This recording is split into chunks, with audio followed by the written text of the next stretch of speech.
Sejam muito bem-vindas, muito bem-vindos a mais um encontro da comunidade Mestra Natureza. Nesse encontro, nós vamos falar sobre escutar a voz da Terra. Seria essa escuta da voz da Terra? O que é a voz da Terra? Então, a gente vai discorrer um pouco disso, chegando numa forma de escuta da voz da Terra, que é a ecopsicologia.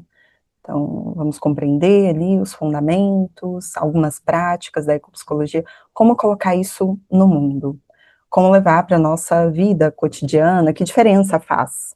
Faz alguma diferença praticar ecopsicologia? Né? O que a gente pode desenvolver, entendendo que é um caminho em construção contínua, então, o que ainda tem sido solicitado, inclusive pela própria terra, a partir dessa voz, para que a gente desenvolva na nossa relação com ela. Vamos conversar um pouco sobre isso. Para isso, eu vou só me apresentar brevemente, para quem não me conhece, algumas pessoas aqui vejo que já nos conhecemos, mas para quem não me conhece, eu me chamo Raíssa Mendes, sou cofundadora do Instituto Mestra Natureza. Como profissão, né, a gente se apresenta muito a partir das nossas funções, então, contando um pouquinho, só para vocês entenderem de que lugar eu também falo. Falo do lugar de uma psicóloga junguiana, com uma trajetória pela ecopsicologia, pela integração psicodélica, por esses conhecimentos que permitem uma conexão entre quem nós somos, a nossa natureza interior, e essa natureza mais que humana, essa natureza dita externa, fora da pele, os outros seres. Então, na minha prática profissional, de 12 anos, indo para 12 anos agora, eu percebo várias maneiras de a gente se conectar com essa nossa alma, com a nossa própria natureza, a natureza que nós somos, e essa natureza do mundo, e essa alma do mundo. E dentre as muitas ferramentas possíveis de a gente acessar nesse caminho, eu vejo, encontro na ecopsicologia muita potência, porque ela dialoga com várias outras áreas diferentes, e aí a gente vai entender um pouco melhor como é que isso acontece aqui, né? Então, falo desse lugar, mas também do lugar de uma mulher negra, uma mulher que tem também uma história com o povo Guajajara. Minha bisavó era Guajajara, então cresci basicamente em território Guajajara, em todos os anos da minha infância, sempre ali no interior do Maranhão, tinha sempre esse contato muito vivo com uma outra forma de ver e de interagir com a natureza. Da minha família paterna, venho de uma família com as suas raízes em um quilombo no interior de Minas Gerais, então uma outra forma, né, muito viva e animada de se relacionar com o mundo, de ver o mundo, de ver a terra, desse cuidado com a terra, esse cuidado com as plantas. Então, parto desse lugar para falar de ecopsicologia para além de qualquer formação acadêmica que existe também, mas eu percebo que ela é insuficiente. A nossa disposição para se relacionar com o mundo, para olhar para a terra e para aquilo que nós entendemos como natureza, inclusive para refazer a nossa percepção de natureza, é mais importante do que qualquer livro que leiamos, do que qualquer curso que façamos, né? Mas os cursos, os livros, eles chegam para agregar, eles sozinhos são insuficientes. Então, que a gente também saiba fazer essa interação, né? E essa integração entre quem nós somos, a nossa história, a forma como nós vemos a vida e aquilo que a gente lê, aprende com o outro, especialmente com esses mais velhos, resgata de uma ancestralidade. Bom, a partir disso, vamos começar aqui a nossa apresentação do tema. Compartilhar a tela. Então, com o título de Escutar a Voz da Terra, vamos falar sobre os fundamentos e as práticas da ecopsicologia. Então, que voz a Terra tem? Parto dessa pergunta, porque quando a gente fala de uma voz da Terra, vamos pressupor que essa terra se comunica. Que voz ela tem? Como é que ela se comunica? Qual é o tom dessa voz? Ela fala alto? Ela grita? Ela sussurra? Fala baixinho? Ela canta? Como é essa voz? Que voz tem a terra? Vamos pensar um pouquinho nessa pergunta. E o que é preciso, uma vez que entendamos que a voz da terra existe, que a terra tem uma voz e que ela entoa essa voz, o que é preciso para que a gente escute ou volte a escutar, talvez possamos falar disso, a voz da terra? O que é necessário desenvolver nessa escuta? E que diferença faz escutar essa voz? E para além de escutar, tem alguma coisa que a gente precisa fazer depois da escuta? Quando você se comunica com alguém, quando alguém chega, te conta uma história, o que você faz com aquilo que você escuta? Talvez você sinta alguma coisa, seja provocada, provocado a partir daquela fala. Talvez você resgate alguma memória, talvez você seja convidada, convidado a dar uma resposta. Normalmente, a não ser que se trate de um monólogo, quando alguém te fala algo, pressupõe que você vai responder. Então, quando a Terra fala, o que você responde? Para compreender isso, a gente precisa entender o que ela está falando. Podemos observar essa voz da Terra a partir das catástrofes climáticas?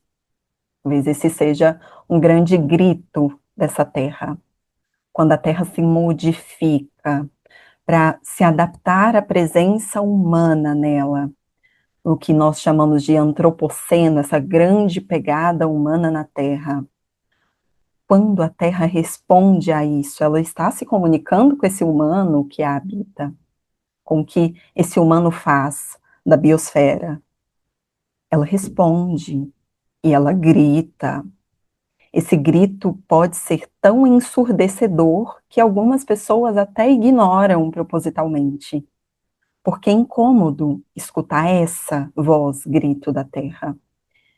Ela, quando grita, pode machucar os ouvidos, que você inevitavelmente precisa pensar: puxa, eu estou fazendo alguma coisa com essa terra para ela estar gritando assim comigo? Ela está furiosa.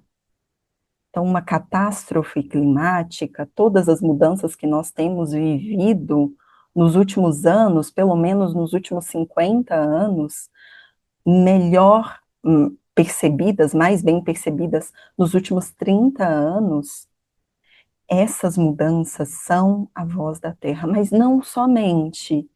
Essa voz, antes de gritar, fala de outras formas. Como ela fala?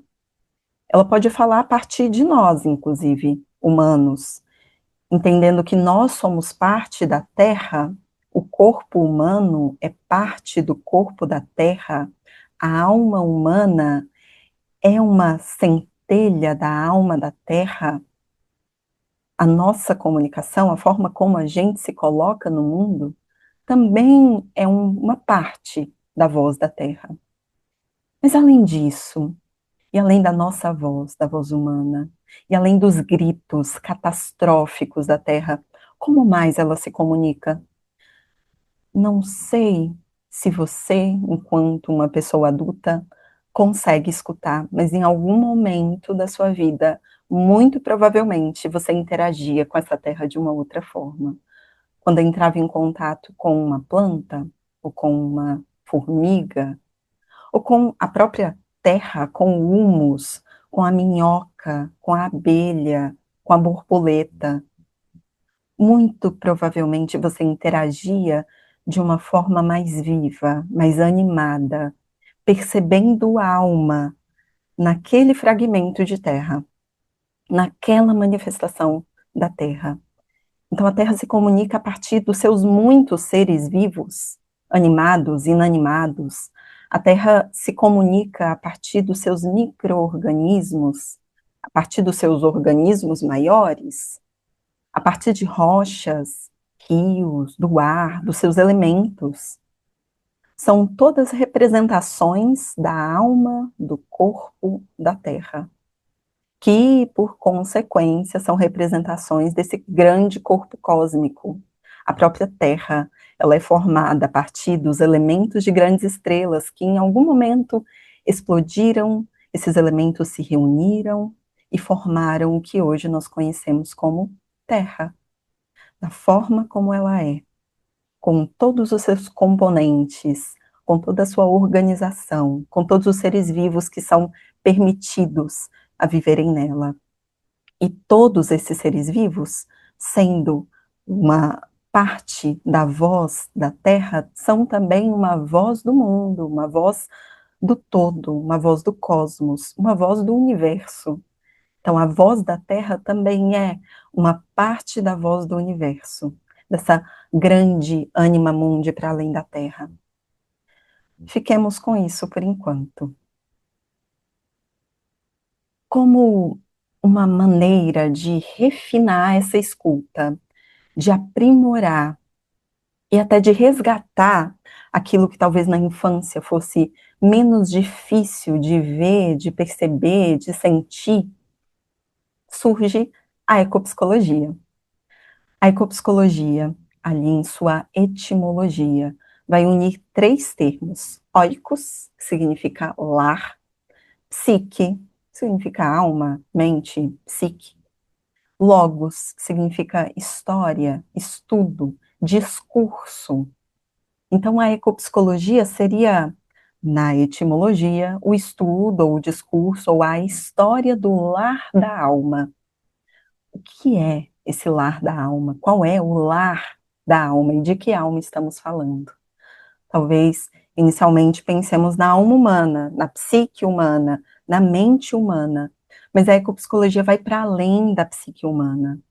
Ela olha para a psique humana e vê também a psique do mundo, a alma do mundo, a anima mundi, especialmente a alma da terra. Ela vê o corpo humano e também vê o corpo da terra, nessas interações ancestrais, nessas interações primeiras, na nossa parentalidade cósmica. A ecopsicologia olha para isso, porque ela é a história do lar da alma, o discurso ou o estudo do lar da alma. Ela olha, observa essas interações entre o humano e o não humano, entre a natureza do ser humano e a natureza mais que humana. E para isso ela vai unir ecologia profunda e psicologia, que vai surgir a necessidade de ser também profunda. Existem muitas psicologias diferentes que dialogam com a ecopsicologia e contribuem com ela, e todas elas precisam dessa profundidade para darem conta do que a ecopsicologia se propõe a fazer.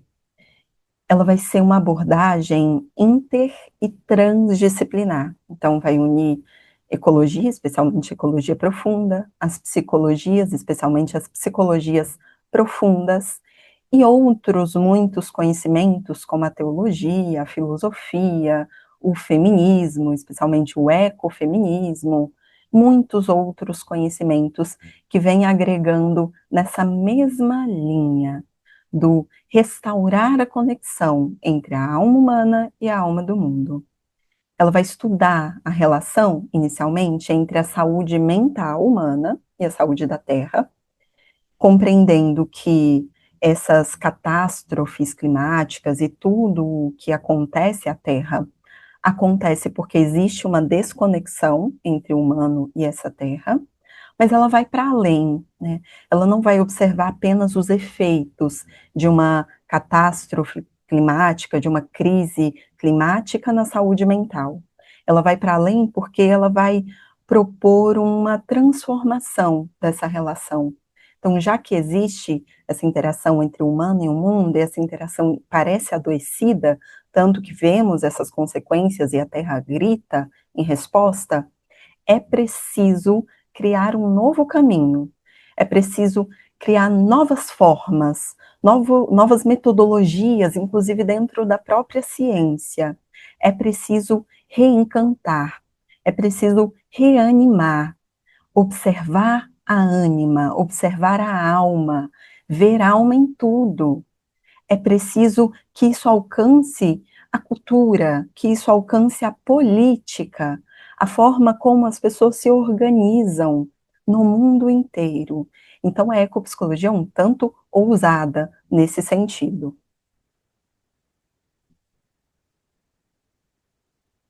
A psicologia é uma millennial, e já eu conto por quê, contadora de histórias, né? Ela é uma millennial contadora de histórias do lar, da alma.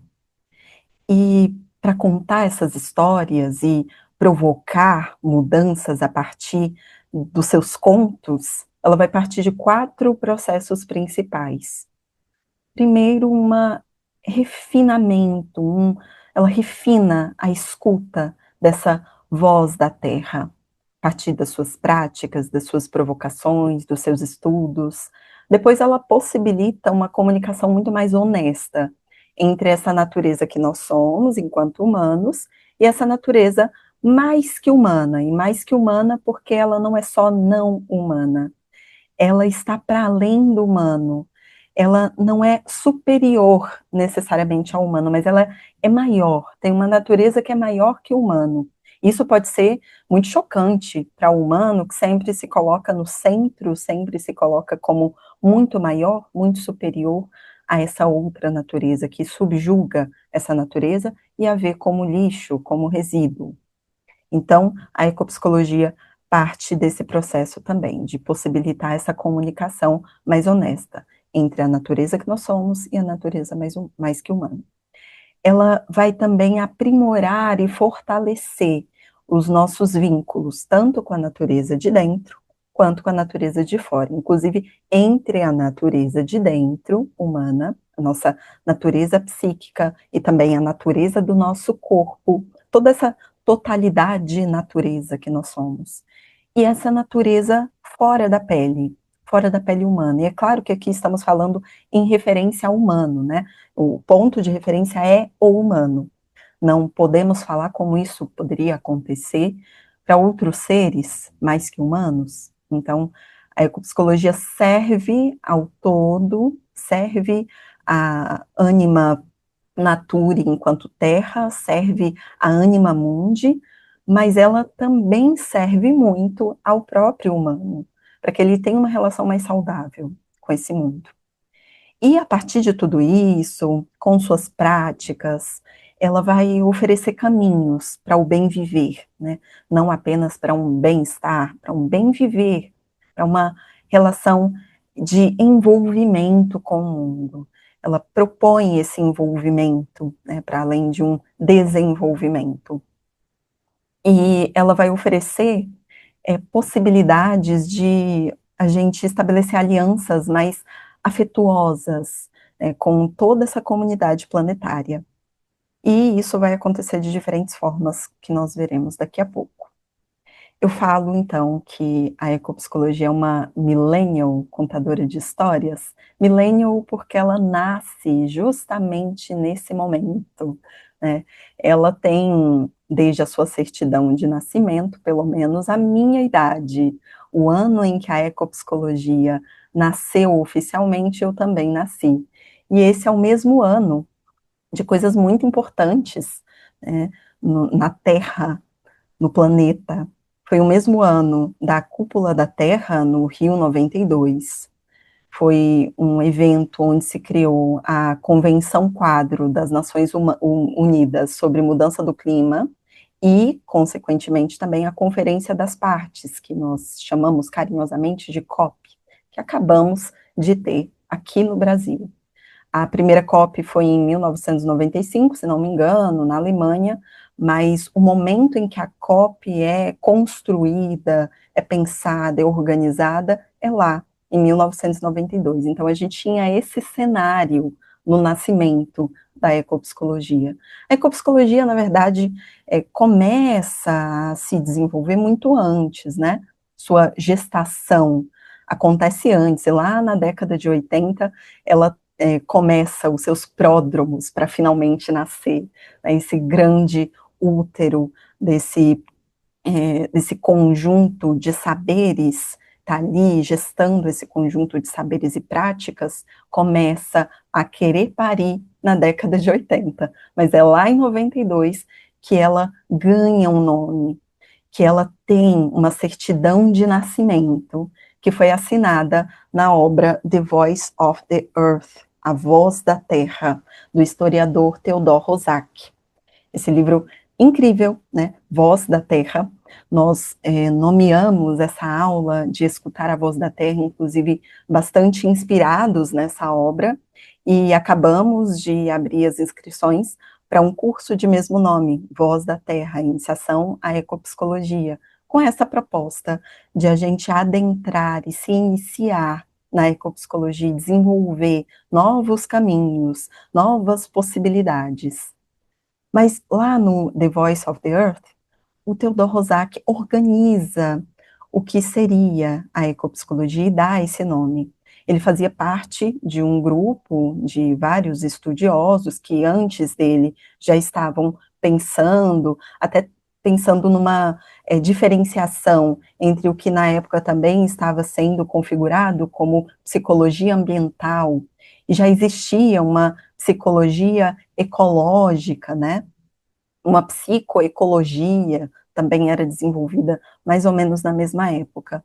Mas ele pensa de uma forma diferente, embora não seja psicólogo, ele vê na psicologia que existe uma ausência gigantesca de uma discussão mais aprofundada sobre como os eventos climáticos, os eventos planetários, os eventos ecológicos vão influenciar na saúde mental e como a nossa relação com essa natureza, além humana, vai fazer toda a diferença nas respostas que a Terra vai dar, né? Então, que a Terra grita, ele fala várias vezes ao longo da obra sobre os gritos da Terra, sobre essas vozes da Terra, inclusive essas vozes mais sutis que em alguns momentos da nossa trajetória a gente deixa de escutar, especialmente quando muda a lógica, quando a gente entra numa lógica iluminista, por exemplo, a gente rompe com o que era entendido como animismo. Então, o mundo não tem mais alma, porque somente eu posso ter alma. Eu sou levada aos céus quando tenho alma. E o resto do mundo, um animal não humano, uma planta, inclusive animal não humano, que esquisito, né? Eu não sou animal, o animal é o outro, é o cachorro, é a ave. Eu não sou animal, né? O humano, inclusive, se tira, se retira, nega a sua condição de animal. Mas ok, então, observando que existia essa lacuna na psicologia e também na ecologia, embora a época também estivesse sendo desenvolvida a ecologia profunda, essas propostas, ele imaginou uma outra via, né? Até pensando ali, trazendo um termo junguiano de uma função transcendente, depois de tanta tensão entre muitos opostos no planeta, nasce a ecopsicologia como uma terceira via, né? Muito mais participativa, convidando a essa participação, a esse envolvimento com o mundo, um olhar muito diferente sobre o que é saúde, inclusive, né? Então, ele contribui bastante para todo o campo da ecologia, da psicologia, a partir da ecopsicologia. Ele foi quem trouxe pela primeira vez o termo contracultura, inclusive. Tem um livro de 1969 em que ele vai falar da contracultura e dos movimentos contraculturais. Então, de certa forma, a ecopsicologia faz parte do que seria uma contracultura. E aí, no livro The Voice of the Earth, eu trouxe alguns pontos mais gerais que ele vai trazer, um livro dividido em 3 partes. A primeira parte, ele vai falar da psicologia, psychology, psicologia. Na segunda parte, ele vai falar da cosmologia, inclusive falando da alma do mundo, da anima mundi, de Gaia, quem é Gaia, né? Vai falar das muitas faces da Mãe Terra. E na terceira parte, ele vai falar da ecologia. Então, é entre a psicologia, a cosmologia e a ecologia que nasce a ecopsicologia. E nesse livro, então, ele vai pincelar sobre a reconexão com a anima mundi, com a alma do mundo, vai falar da busca por uma sanidade maior, que vai começar onde, inclusive é uma fala dele, exatamente assim, né, onde muitos diriam que a sanidade vai terminar no limiar do mundo não humano. Então, nessa interação mais viva, mais selvagem, eu diria, é onde a sanidade maior começa. E o que a psiquiatria até então compreendia como loucura, você ouvir o som do rio, você ouvir as histórias que uma árvore te conta, você está alucinando. Como pode alguém conseguir ouvir o mundo dessa forma? Não é possível, né? Uma pedra é um ser inanimado, não tem alma, né? É inanimado, não pode se comunicar, não se desenvolve nem se envolve. Então você só pode estar louco, só pode estar louca por ouvir essas vozes da terra. Mas, para o Rosac, para a ecopsicologia, essa sanidade maior vem justamente a partir desse lugar, né? Ele também vai falar da união entre o psicológico e o ecológico, para que as necessidades da pessoa e do planeta, ao mesmo tempo, sejam vistas com uma continuidade, não há separação, como diz o Ronan, não há corte seco entre a experiência do planeta e a experiência do humano, embora o humano se separe em tanto, talvez para se proteger desse arrebatamento que é se envolver com o mundo. Também fala da busca por um padrão de sanidade que possa compreender, possa dar conta dessa condição ambiental, que fale também sobre isso. Se é que se pode pensar num padrão de sanidade, o que é saúde, o que é sanidade, afinal de contas, inclusive falando de psique, o que é saúde psíquica? O que é loucura? Então, aqui a gente vai lançando alguns questionamentos. Para ele, a sanidade deve ser compreendida, concebida como um atributo dessa psique que vai se estender para além do que o humano conhece como humano. Então, a minha saúde e a saúde da Terra, que mais uma vez tem um contínuo.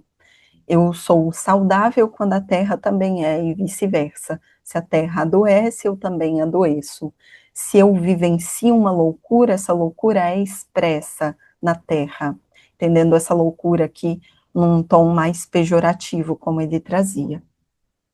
E para enfrentar as crises ambientais e crises econômicas também, que fazem parte, né, das questões do nosso mundo, ele traz que é preciso provocar mudanças nas nossas percepções, num nível mais profundo da personalidade, num nível mais profundo da própria psique, que ele vai compreender como inconsciente ecológico, deixar que esse inconsciente ecológico irrompa, que ele se manifeste, que nos conectemos com ele, que aprendamos a escutá-lo, né?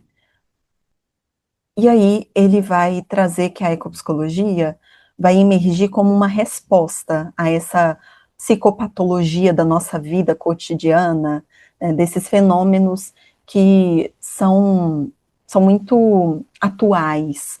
Então, quando a gente vai lá para o Richard Louv, em A Última Criança da Natureza, uma obra bastante conhecida dele, ele vai falar de transtorno de déficit de natureza, dessas consequências de um afastamento dessa natureza não humana. Já o Ronan, no Conscium Devenire, vai falar sobre um transtorno dissociativo ecológico, dessa dissociação, inclusive, da nossa própria identidade. Nós não nos percebemos natureza, logo nós vivemos uma dissociação desenfreada, que tem consequências graves não somente para a nossa saúde psíquica, mas para a saúde do mundo, né? Então, ele vai falar que a ecopsicologia vai vir como uma resposta saudável a essa psicopatologia, né, que vai se manifestar não só na saúde humana, mas em crises climáticas, em uma repressão do nosso sentido de lealdade com esse planeta. E, por fim, ele vai falar de uma tentativa de conectar essa lacuna que existe, né, esse espaço, então, fechar esse espaço entre o que é pessoal e o que é planetário, de forma que possam surgir novas alternativas, inclusive políticas. Ele fala bastante, né, até por conta do contexto da contracultura, ele fala bastante da presença da ecopsicologia na política, porque senão ela vira unicamente poesia num sentido mais vazio, né, de poesia. Poesia é incrível e pode, de fato, transformar o mundo, transformando o nosso olhar. Mas a gente precisa fazer alguma coisa com aquilo. Não adianta apenas perceber, saber, se afetar. O que que a gente faz depois que se afeta? Uma vez que nós nos afetemos, é menos difícil fazer alguma coisa com aquilo. Mas ele convida que façamos algo, né? E aí, a partir disso, então, e ao longo dessa aula vamos falando mais sobre o que ele fala no Voz da Terra, mas para além do que ele fala no Voz da Terra, vamos entender que a ecopsicologia não vai se limitar ali, até então, imagino que deva ter ficado bastante claro, ela não vai se limitar a estudar esses efeitos das mudanças no que seria entendido como meio ambiente, tanto as mudanças no próprio clima, quanto mudanças na Terra, podemos falar de mudanças planetárias, né? Então, a ecopsicologia não vai falar só dos efeitos dessas mudanças na saúde mental humana, mas vai se esforçar para reintegrar essa psique humana a um contexto planetário e, por consequência, restaurar a saúde tanto humana quanto do planeta, né, vendo esses dois campos como inseparáveis, como a gente falou anteriormente. E para isso é importante que a ecopsicologia, uma coisa que a ecopsicologia propõe, que a gente honre a existência, a possibilidade de existência, ao direito de existir, de estar no mundo, de outras espécies para além dos humanos. Essa natureza mais que humana tem todo o direito de existir como ela nasceu para existir. O humano tenta dominar, ele tenta conter, ele tenta modificar para o seu próprio bem, para o seu próprio serviço, para que sirva a ele. Essa natureza mais que humana passa a servir o humano na ilusão de separação do humano, né? Mas a ecopsicologia propõe o contrário, que a gente honre a existência desses outros seres e então, né, restabeleça a nossa própria saúde, além de qualquer saúde, além de qualquer ideia mais individual de saúde, que a gente restaure, restabeleça a nossa ecossofia, nossa sabedoria ecológica, né? E a ecopsicologia também vai propor, embora ela não traga, né, o Theodor Rosak não traz com essas palavras, mas ela parte dessa compreensão de que nós não somos, assim como a frase atribuída ao Rumi, de que nós não somos uma gota no oceano, mas um oceano em uma gota, da mesma forma nós não somos um corpo ou uma psique na natureza, nós somos a natureza em um corpo, nós somos a natureza em uma psique, isso muda tudo, né? Então falamos aqui de reanimar, de ver alma a partir da nossa escuta da terra, da escuta da voz da terra. Se a terra fala é porque ela tem alma, que aprendamos a escutar, que reanimemos a nossa percepção para que essa escuta seja possível, que a gente possa imaginar novas possibilidades de nos relacionarmos com essa natureza, e que a gente resgate a ancestralidade viva da nossa própria alma. A nossa própria alma já carrega alguns alguns mapas para que a gente consiga fazer essa relação, desde que a gente consiga olhar para ela. Então, o que existe na nossa alma, na nossa natureza interior, que fala um tanto sobre a alma do mundo, e que a partir desse olhar a gente consegue também olhar para o mundo com muito mais proximidade. Olha, eu me pareço com esse mundo se parece comigo, porque eu sou ele, né? Eu sou uma parte dele, eu não estou separada, eu não estou apartada desse mundo. A ecopsicologia vai falar de a gente recuperar, então, a nossa identidade perdida.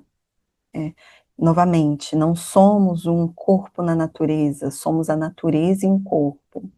Ela também vai falar sobre a gente romper com essa lógica mais utilitarista de saúde, né?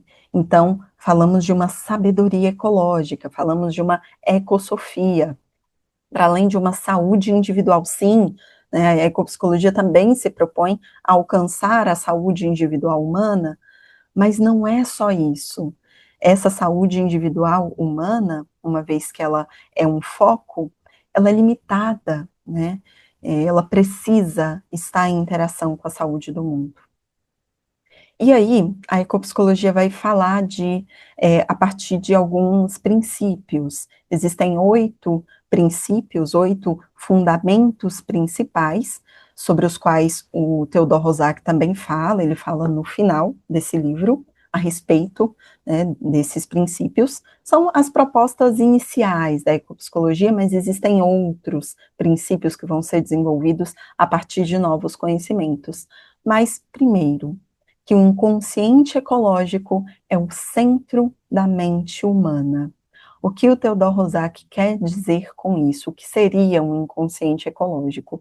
Ele vai fazer um paralelo, embora não seja psicólogo, com a ideia de um inconsciente ecológico, ou um inconsciente coletivo, desculpe, do Jung, né? O Jung vai falar desse inconsciente coletivo, onde residem as experiências arquetípicas, e o Rosak vai falar do inconsciente ecológico, que é a dimensão ecológica da nossa psique, é onde habita essa sabedoria, esse conhecimento ancestral que permite que o humano tenha relações mais saudáveis com todos os outros seres natureza.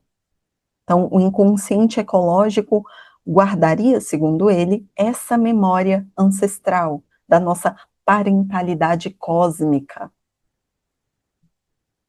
Então, no segundo princípio, ele vai falar um pouco melhor sobre isso, né? Que os conteúdos do inconsciente ecológico vão representar um registro vivo da nossa evolução cósmica, da nossa evolução enquanto espécie, da nossa interação com esse mundo. Como é que a gente evolui interagindo com esse mundo? Como é que esse mundo evolui junto? Desde as estrelas, desde o início do planeta, desde o início, inclusive, do universo, dentro do que a ciência consegue compreender até o momento, até o momento presente. Então, o inconsciente ecológico vai contar essa história. E esses conteúdos, que são inevitavelmente arquetípicos, eles vão ser vestígios psicológicos dessa nossa parentalidade cósmica, com tudo aquilo que também é natureza. Terceiro princípio é que o objetivo da ecopsicologia vai ser despertar o senso inerente de reciprocidade ambiental que vai residir lá no inconsciente ecológico. Então, a ecopsicologia, diferente de algumas abordagens psicológicas que vão ter como foco central a cura, a transformação, né, das relações do humano com ele mesmo ou com as pessoas ao seu redor, essas relações intrapsíquicas e interpessoais, a ecopsicologia vai trazer isso também, vai alcançar esse nível, mas ela vai além. Ela busca uma restauração da relação entre o humano e a natureza mais que humana, como nós trouxemos lá atrás. Quarto princípio, que o estágio crucial do desenvolvimento da vida ecológica é a infância. Isso é tão importante, porque a gente volta lá na pergunta que fiz no início. Como era quando você era criança? Como era a sua relação com a terra? Como era quando você via uma formiga, ou uma borboleta, ou uma ave, observava o vento, sentia o cheiro da chuva? Por mais que você pudesse não conseguir nomear, quando a gente nomeia, a gente dá um significado, mas também pode acabar reduzindo, né? A palavra amplia, mas também pode afugentar o fenômeno. Mas quando criança, as palavras talvez não importassem tanto. Era muito mais sobre a experiência de estar ali interagindo com esse mundo. Então, quando você era criança, como era a tua percepção? Do que você se lembra? Talvez você tenha tido algum medo, mas talvez você tenha até imaginado a voz da terra, a voz do mundo. Não só num objeto criado por um humano, como um brinquedo de plástico, mas também quando você toca na grama, quando você pega uma folha. Muitas crianças têm essa experiência, e eu diria que toda criança tem essa capacidade, se não tem a oportunidade de desenvolver, ela pelo menos tem a, o recipiente ali disponível para isso. E quando falamos de ecopsicologia, falamos de inconsciente ecológico, falamos de um resgate desse encantamento que existia lá na infância, né? Então, é um estágio muito importante do desenvolvimento da vida ecológica, a infância. É um momento muito importante para a estruturação desse inconsciente ecológico naquele corpo, naquela identidade, naquela psique historicamente situada, naquele ser que tem um nome, que tem uma identidade. Então, o inconsciente ecológico pode ser acessado, pode se manifestar a partir desse encantamento infantil. E aí, a ecopsicologia tem como uma de suas tarefas recuperar ou fortalecer, se já existe, essa qualidade de experiência do mundo, essa qualidade de experimentar os fenômenos. E aí, o quinto princípio é que o ego ecológico vai amadurecer na direção de um senso de responsabilidade ética com o planeta. Isso significa que quando esse ego, né, esse eu ecológico, ou essa identidade vai se responsabilizar e vai se envolver com a natureza mais que humana, ele vai permitir que as manifestações desse inconsciente ecológico se tornem de fato a partir dele, e aí sim ele ganha sua roupa de ego ecológico, de eu ecológico, quando ele permite que o inconsciente ecológico seja contactado, seja manifestado e se torne, então, esse contato, uma ação mais genuína, mais encarnada nesse mundo. Eu faço alguma coisa com aquilo que percebo, com aquilo que compreendo da alma do mundo. Eu acesso o inconsciente ecológico e não fico ali só numa compreensão rasa, eu faço alguma coisa com aquilo. E aí sim, eu desenvolvo um ego ecológico. Existem vários termos, né, que o Rosaki, que mesmo não sendo psicólogo, vai tomar emprestados da psicologia, com sentidos que às vezes podem ser um pouco diferentes de algumas abordagens. Ele vai trazer esses termos especialmente relacionados com as teorias psicodinâmicas, como as psicanálises, a psicologia analítica junguiana, e depois a Gestalt também vai se envolver e vai se intrudir na ecopsicologia, contribuindo bastante para ela, né? Então, existem várias outras abordagens que vão ter suas contribuições, mas inicialmente o Rosaki traz esses termos. Inclusive, um olhar sobre a ecopsicologia muito interessante é que ela poderia ser até uma espécie de sombra da psicologia até então vigente. Sombra no sentido junguiano de sombra. Sombra porque é essa relação entre o humano e as crises climáticas, o humano e as dores do planeta, não eram muito vistas, eram até, de certa forma, negadas, eram colocadas para escanteio. Então, ela se torna uma sombra nesse sentido. Não é vista, não está colocada no palco, né? Uma vez que ela não está colocada no palco, que ela vira sombra, ela vai perseguir essa psique coletiva de um jeito ou de outro.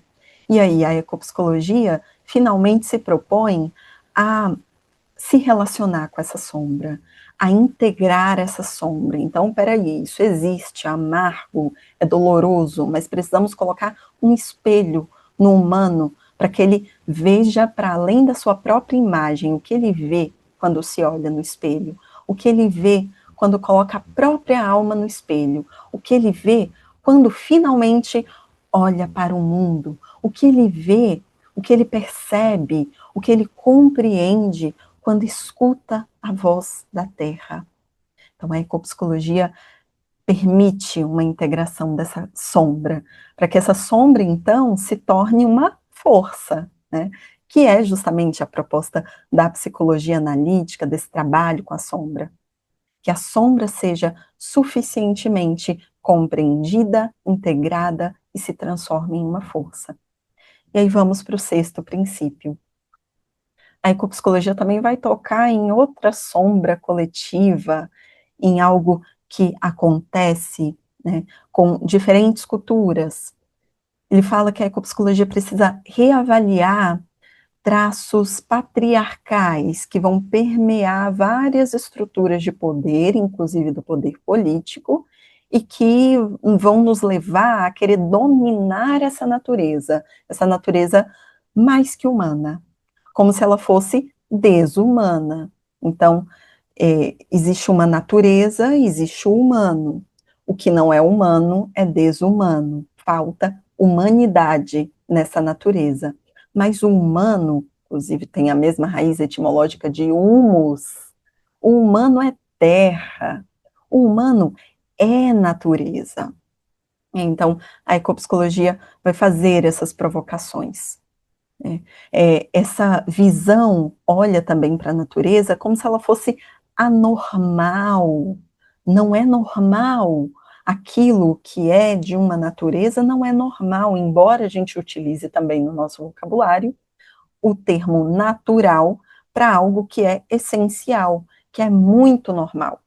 Mas essa natureza que não faz parte do humano é anormal, porque ela é desumana, não tem o humano nela, ela é desalmada, ela é inanimada, ela não tem alma.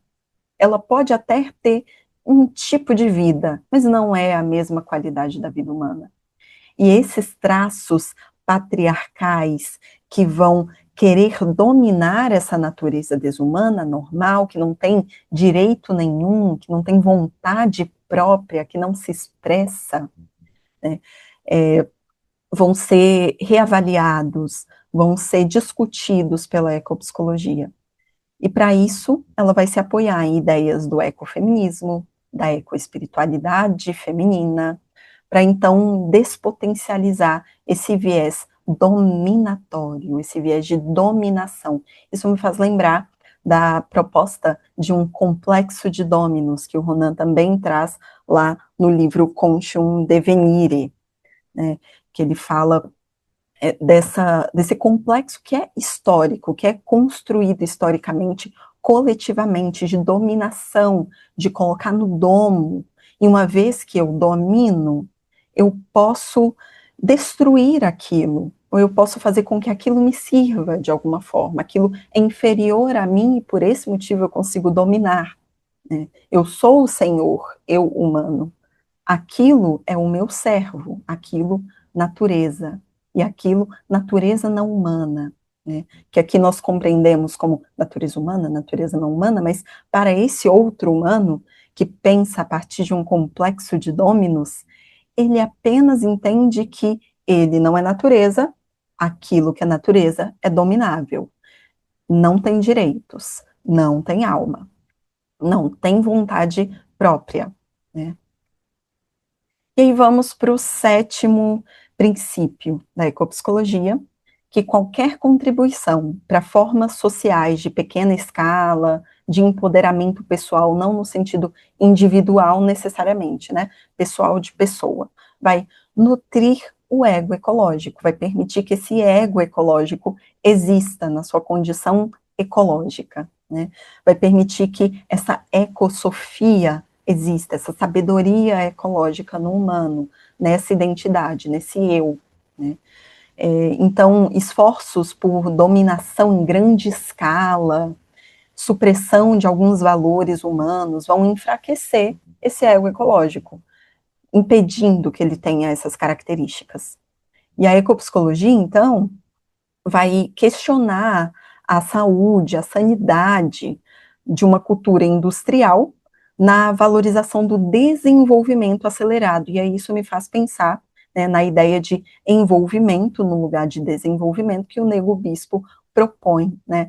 Não falemos de um desenvolvimento, né? Parece até um regresso do envolvimento. Falemos de um envolvimento, de se envolver com a vida. Quando você se envolve, esse ego ecológico é fortalecido. E se envolver é também contribuir para essas iniciativas sociais que permitem uma relação mais saudável entre o humano e o mundo, né? E aí vale também enfatizar que a ecopsicologia não vai ser anti-industrial ou anti-tecnológica, né? Embora falemos de um eco e leve algumas pessoas a pensar num mundo natural, no sentido de morar na floresta, ter um jardim agroecológico, mas não é apenas isso, estamos falando também de um mundo que interage com as tecnologias, de um mundo pós-industrial, né? A ecopsicologia é pós-industrial, ela nasce nesse momento.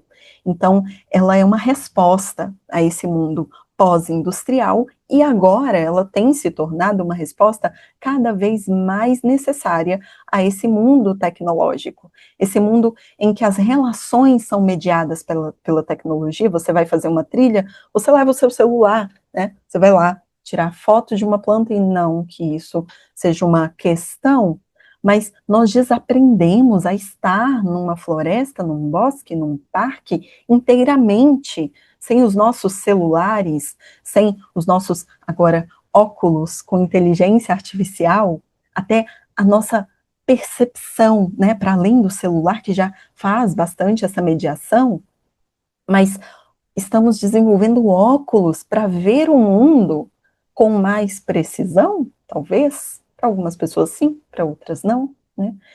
É interessante observar, mas a ecopsicologia não se coloca oposta a essas iniciativas. Ela apenas questiona com que intenção estamos fazendo tudo isso.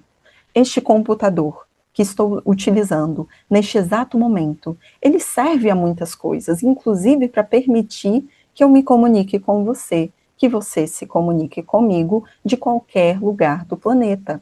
Então, a tecnologia é maravilhosa, mas que uma inteligência artificial não reduza o potencial da nossa inteligência natural, da nossa natureza inteligente, que interage com o mundo. E, por último, a oitava proposta, o oitavo fundamento, princípio, é de que, como já foi dito, mas ele traz lá no final, que existe uma interação sinérgica, existe uma sinergia entre o bem-estar planetário e o bem-estar pessoal. Numa sinergia, por exemplo, de óleos essenciais, né, dessa alma da planta que vai ser ali destilada e depois vai se rearranjar em suas moléculas, quando a gente faz uma sinergia de óleos essenciais, a gente permite uma comunicação entre essas moléculas, a ponto de elas se confundirem, elas são quase uma mesma coisa, aquilo que nós percebemos como óleo essencial, sentimos o cheiro daquilo, né? Essas moléculas estão em sinergia. Então, quando a ecopsicologia fala de uma interação sinérgica, ela está falando disso, daquilo que é dissociado. Uma coisa é uma coisa, outra coisa é outra coisa, sim, mas uma vez que elas se relacionam, elas são basicamente o mesmo fenômeno, né? São moléculas que compõem o mesmo óleo essencial, digamos assim. Então, as necessidades do planeta são as necessidades do humano. Os direitos do humano são os direitos do planeta, que a gente começa a falar em muitas outras áreas para além da psicologia, da ecopsicologia, vão falar disso, né? Dos direitos da Terra. A Terra tem direito. A Terra é um ser de agência própria. Ela se agencia, ela se comunica, ela solicita a partir do humano, mas não apenas, né? A partir de toda essa complexidade que é um grande organismo Terra. Várias relações, ela é um sistema, mais que um único organismo, é um sistema de muitos organismos que juntos têm uma voz para o mundo, têm uma voz para a existência, melhor dizendo, né? Então, tudo que ocorre ao planeta retorna ao humano. Isso não pode ser esquecido, porque é um princípio fundamental da ecopsicologia. Sem essa compreensão, não tem ecopsicologia. E aí existem outras propostas em palestras do Theodor Rosak, em outras pessoas, outros autores que vão contribuir com a ecopsicologia, que vão falar muitas coisas diferentes, mas 3 delas eu quero reforçar aqui. Primeiro, que a Terra é um sistema vivo, então eu compreendo que essa Terra é viva e é um sistema complexo. Aí a gente vai lá para a hipótese Gaia, teoria de Gaia, né, que também tem várias vertentes diferentes, mas especialmente surgindo ali, né, com o Lovelock. Depois, ela vai falar que a Terra, sendo um sistema vivo, é parte desse cosmos, que também é um sistema vivo, aquilo que a gente conversou lá atrás, que a saúde de todo o sistema e das suas partes vai requerer harmonia e uma nutrição mútua, né, que se relacionam, eles se nutrem mutuamente, todas essas partes, inclusive o humano, é uma relação entre as partes e relação entre as partes e esse todo.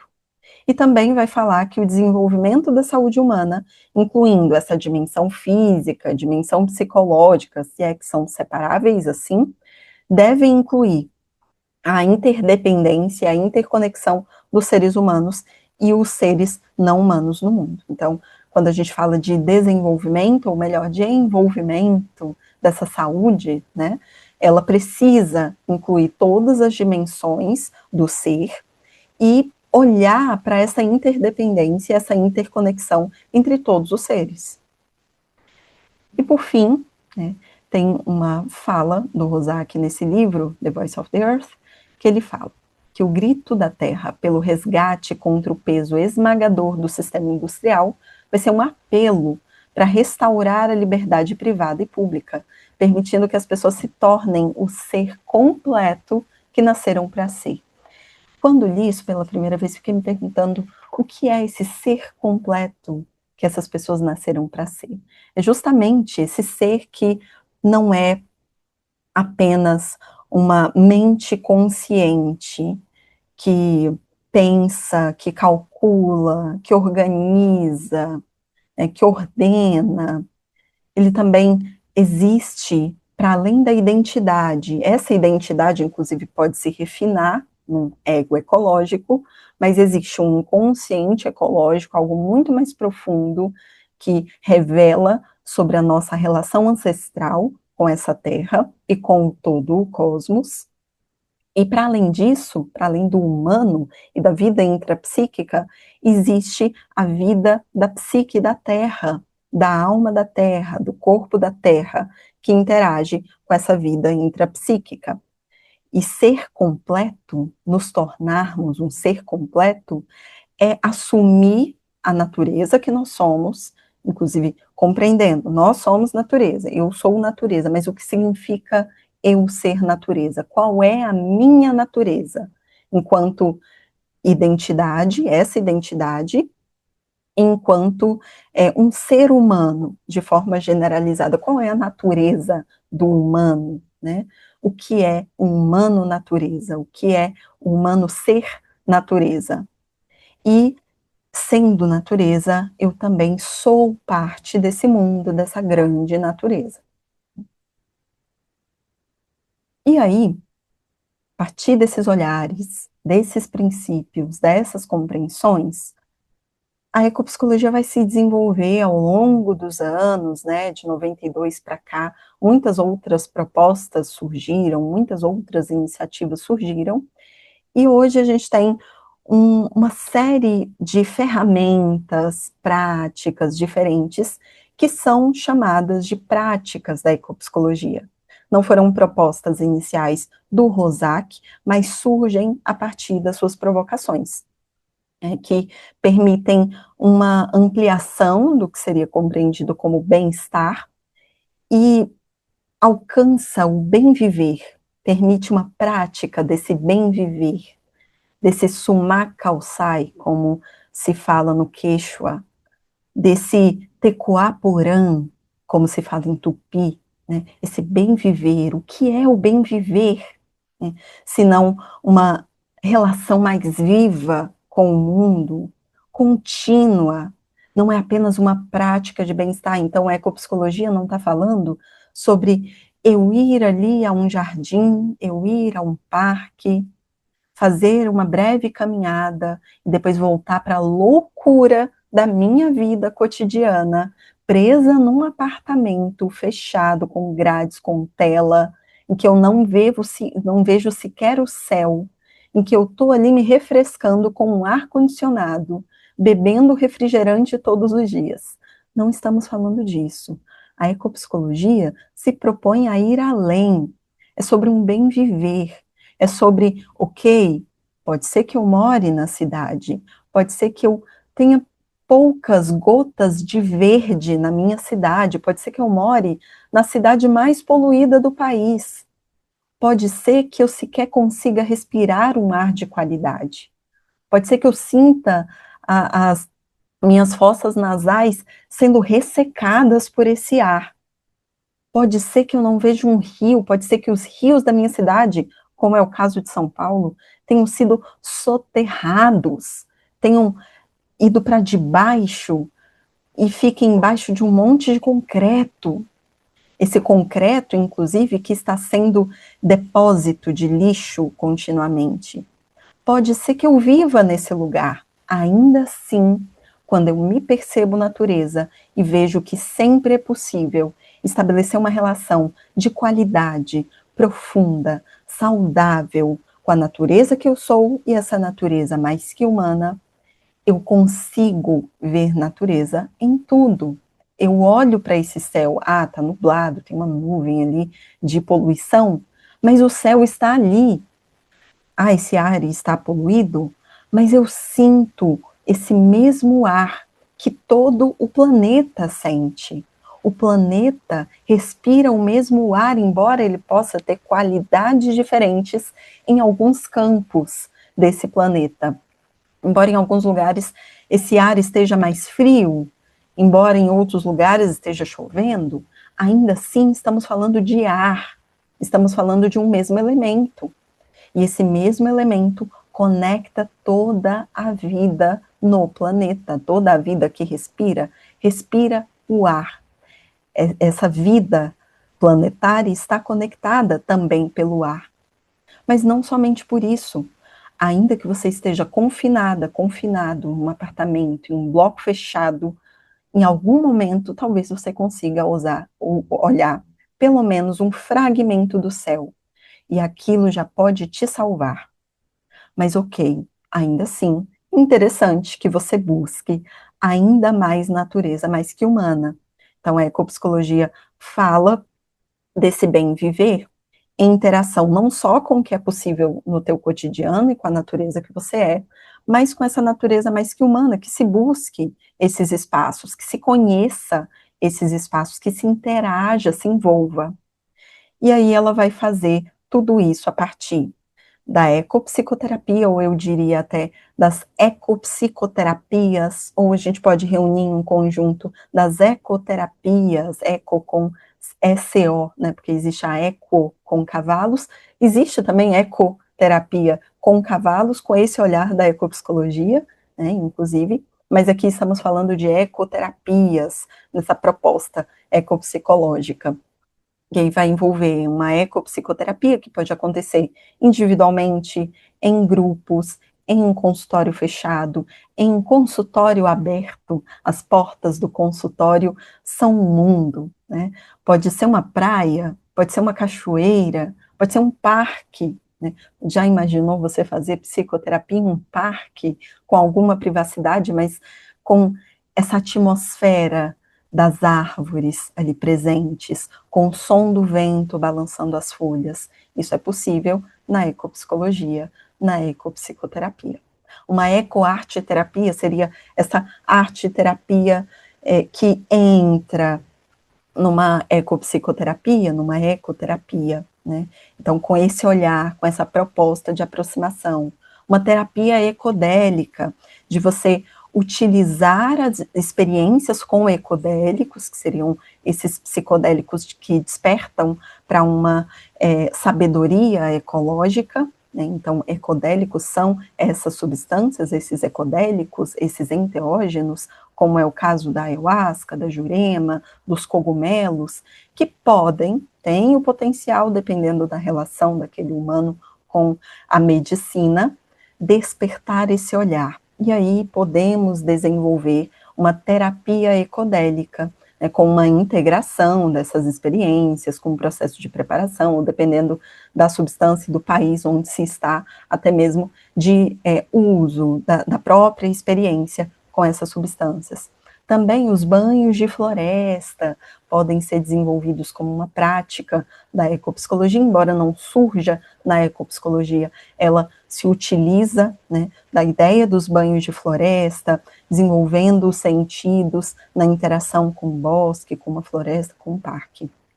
A biomimética, que também não nasce na ecopsicologia, mas que muito contribui, especialmente falando da natureza como uma mestra, como um modelo, né, como aquilo com o qual eu aprendo. E embora a biomimética fale de um mimetismo dessa vida, não é apenas sobre isso, né, eu não mimetizo essa natureza para me relacionar comigo, mas eu me inspiro. Então, estamos falando de soluções inspiradas, baseadas na natureza, né, nessa natureza mais que humana. É um olhar para uma árvore e o que eu posso aprender com ela. Isso só é possível escutando a voz dessa árvore. Eu preciso escutar essa árvore. Eu preciso observar como os seus galhos estão dispostos, né, como o seu tronco está organizado, as suas raízes, a sua copa, ela tem flores, tem frutos, em que momento de vida ela está e o que isso me ensina sobre ela, sobre mim, sobre o mundo, sobre a nossa relação, né? O que ela desperta em mim, para além do que os meus olhos conseguem observar, do que o meu nariz consegue sentir, do que a minha mão consegue tocar, do que a minha boca consegue degustar. Então, o que essa árvore me ensina quando eu reanimo a minha percepção, quando eu entro num estado de encantamento, aquele mesmo estado de encantamento infantil, quando eu imagino, eu uso a minha capacidade imaginativa, que a minha psique, nas suas profundezas, compreende, a partir dessa linguagem simbólica. Então, o que pode acontecer, né, quando eu faço isso? E aí a biomimética chega na ecopsicologia muito com essa proposta. Também a prática de sharing nature, que tem uma proximidade com os banhos de floresta, mas não é apenas isso, né, com a biomimética também, trazendo os sentidos, reavivar esses sentidos, torná-los disponíveis para esse mundo. A prática de artesania da alma, Soulcraft, ali do Bill Plotkin, que é um psicólogo, tem um trabalho fenomenal, né, dentro do que ele desenvolveu com Soulcraft, essa artesania da alma, ele vai falar dos estágios de desenvolvimento humano, ele vai propor uma interação mais viva e essa reanimação da percepção, inclusive, né, do que eu posso compreender sobre a minha própria história, ficando num casulo, observando, inclusive, esse mundo a partir desse casulo. Exercícios fenomenológicos de percepção do mundo, aqui a gente fala especialmente de uma fenomenologia goetheana, que propõe, né, essa escuta, esse deixar-se ser atravessado, atravessada pelo fenômeno.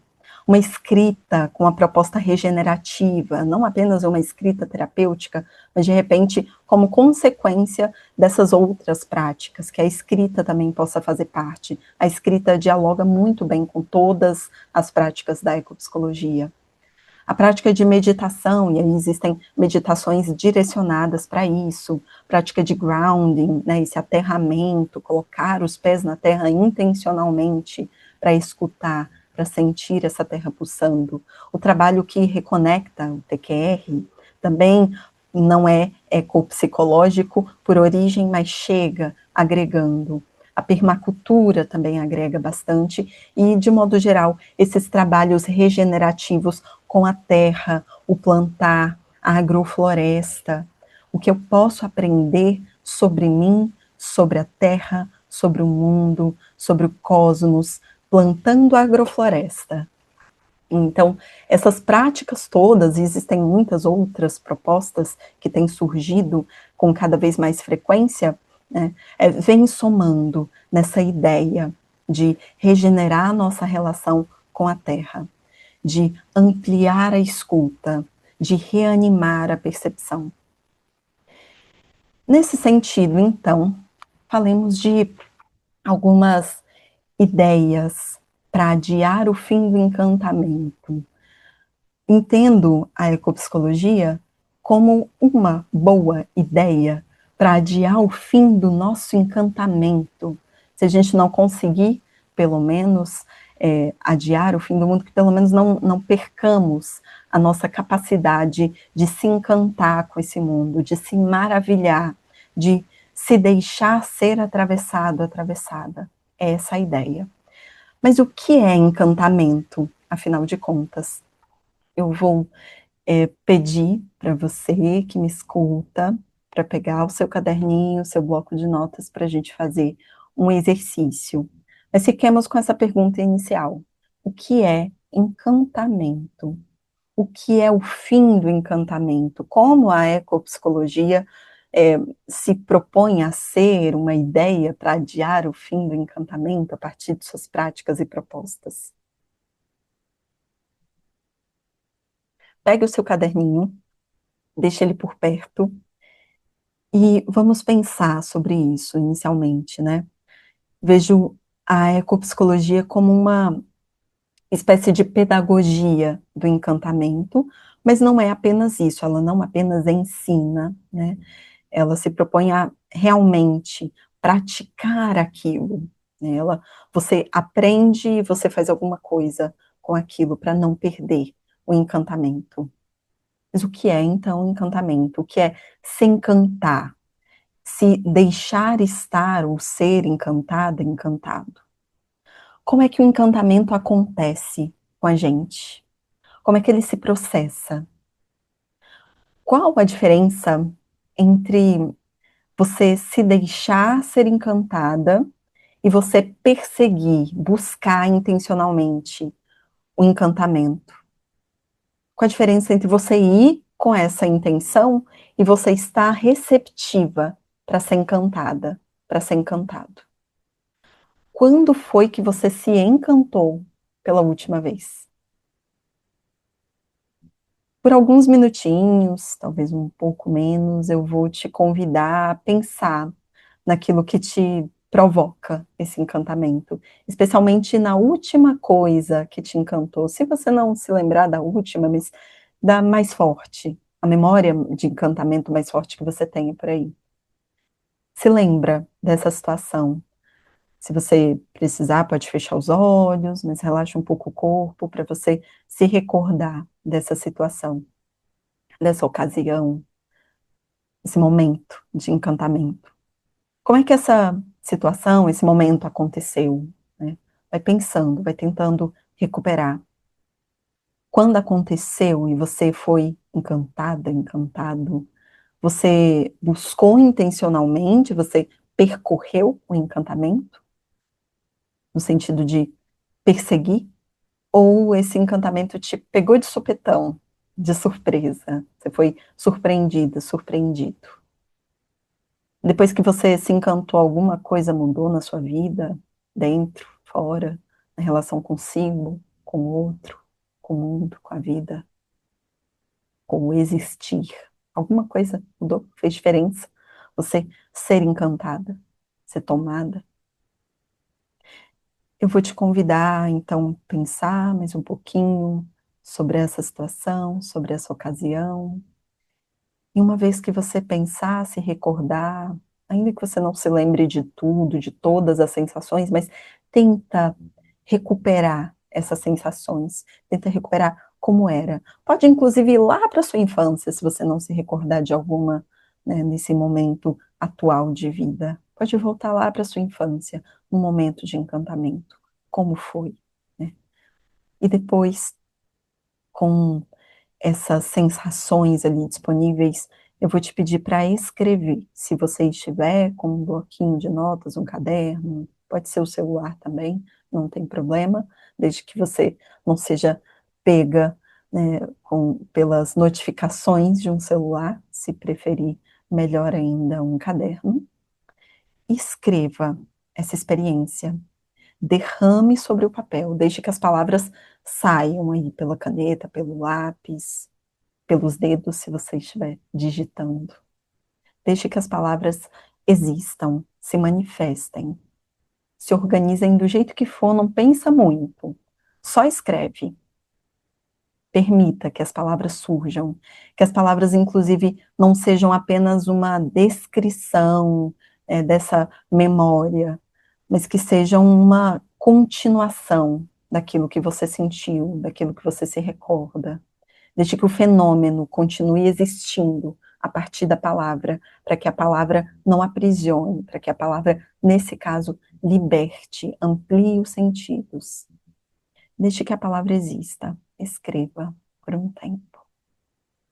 Se você precisar de mais tempo depois, né, você pode continuar escrevendo, mas no tempo dessa aula, derrame o que for possível derramar.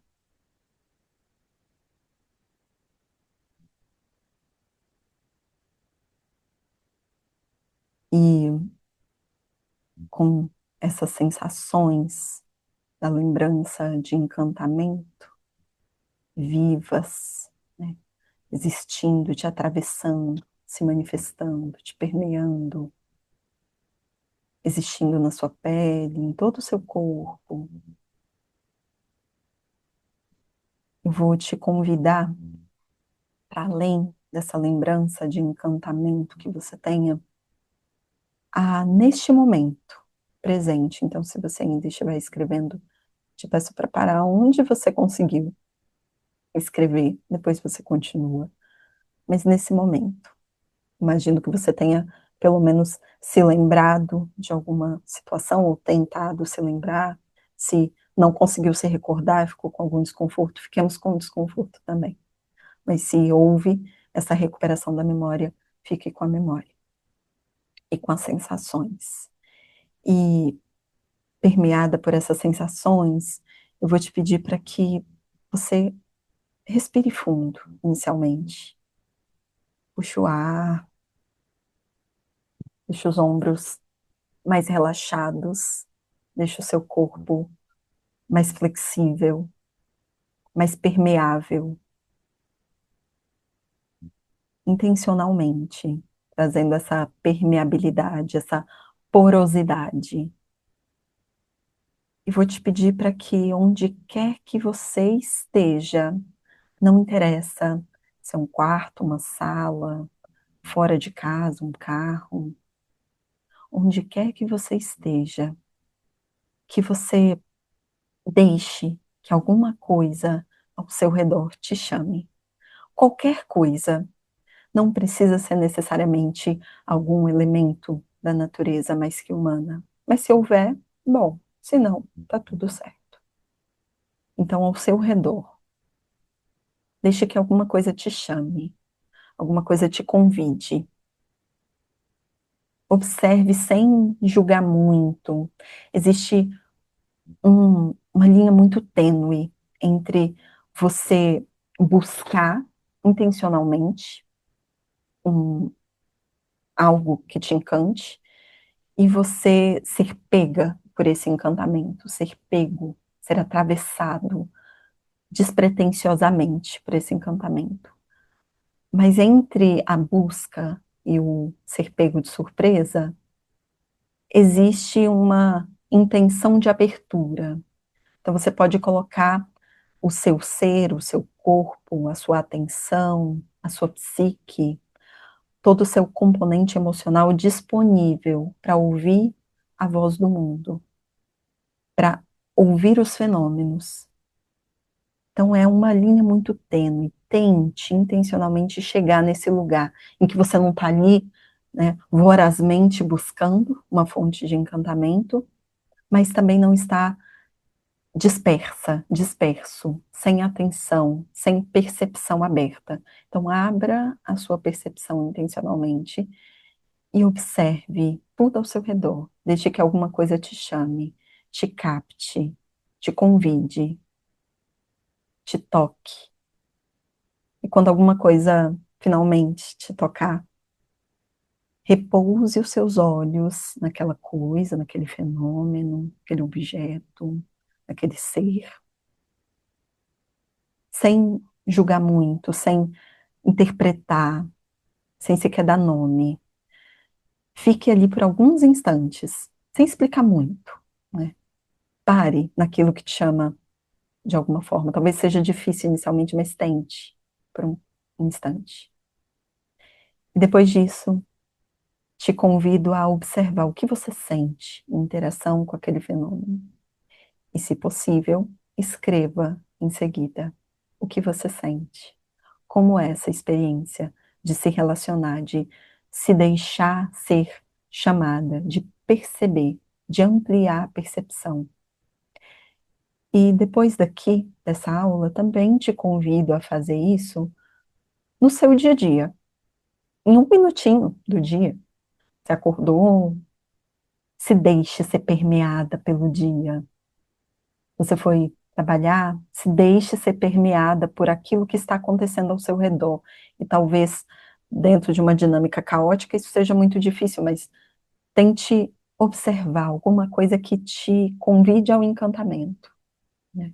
Então, encantamento como sendo esse fenômeno de maravilhamento, esse fenômeno de animação, de ver a alma no mundo, esse fenômeno de ampliação da percepção, esse fenômeno de, em alguns casos, ser até uma manifestação do luminoso, a experiência do totalmente outro, luminoso, aquilo que te coloca em direção ao grande outro, ao mistério, e você observa que esse ego, essa identidade é muito pequena diante do mistério.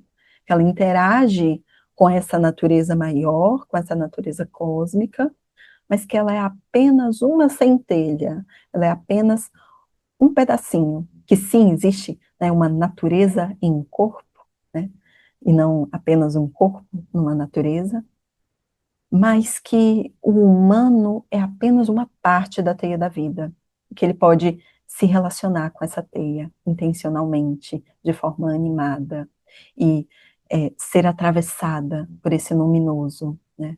Luminoso é um termo trazido lá na teologia pelo Rudolf Otto, depois o Jung vai desenvolver, né, a sua psicologia também baseada nessa compreensão do luminoso, vai falar de um mistério tremendo, arrebatador e fascinante ao mesmo tempo, que pode causar medo, pavor, mas que ao mesmo tempo pode causar uma surpresa, uau, que incrível, talvez você se sinta assim em alguns momentos, tendo uma experiência que você considera espiritual, ou estando numa floresta, observando a grandiosidade das árvores, estando de frente para uma serpente, vendo que aquilo pode ser incrível e aterrorizante ao mesmo tempo, dependendo da tua história, com a serpente símbolo e a serpente ser, né? Então, o encantamento pode ser também luminoso, né? E quando a gente vai lá para a etimologia, encantar significaria, traduzindo literalmente, cantar dentro. Então, é permitir que a voz da terra cante dentro da gente. Isso é muito incrível, muda toda a nossa relação com a terra, com quem nós somos. A voz da terra precisa ser escutada, então, com encantamento. E é por esse motivo que na Voz da Terra, né, no curso, nós nos debruçamos bastante sobre a ecopsicologia, né, entendendo todos os seus fundamentos mais profundamente, compreendendo e praticando e aprendendo a praticar, né, todas essas práticas, compreendendo como isso pode ser colocado na nossa vida cotidiana. Bom, eu te agradeço, você que ficou até aqui.